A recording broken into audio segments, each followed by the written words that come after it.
They say that only legends know the trick of getting things done without being told. We were all new at one point, weren't we? We've all been there before, unsure of how to begin and terrified of failure. When I was in school, I was known as the lazy kid who always turned in his homework late. Deadlines meant nothing to me. I remember submitting my first project a day after the deadline.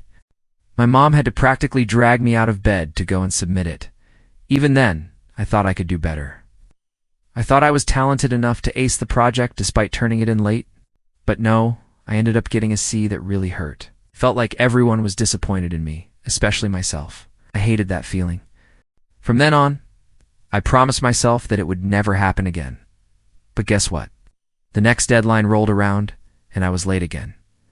I told myself I'd finish the project, but I hadn't, because I didn't have time to do it anymore.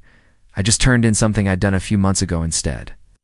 That got me another C, which made me realize that I needed to change. I couldn't keep going like this. But how? How do you change when you can't even change? It was frustrating. I wanted to get better, but I didn't know how. Then I remembered something my dad told me years ago. He said that the difference between successful people and non-successful people is that successful people have the discipline to get things done even when they do and feel like it. That really resonated with me. I knew that if I wanted to achieve my goals, I needed to be more disciplined.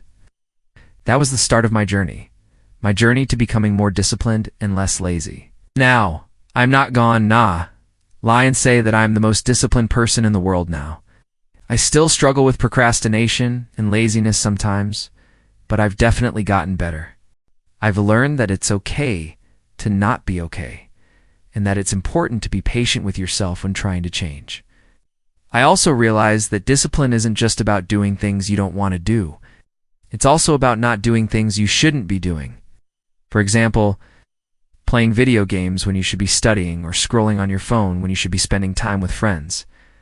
Sometimes it is easier to say no to the things you want so that you can focus on the things you need to do. I know it's hard, but trust me, it gets easier with time. All you need is a little bit of self-awareness, some patience, and a lot of practice. So keep trying, my friend. Keep practicing, and eventually it will become second nature to you. You can do it. I believe in you. Now go out there and make me proud.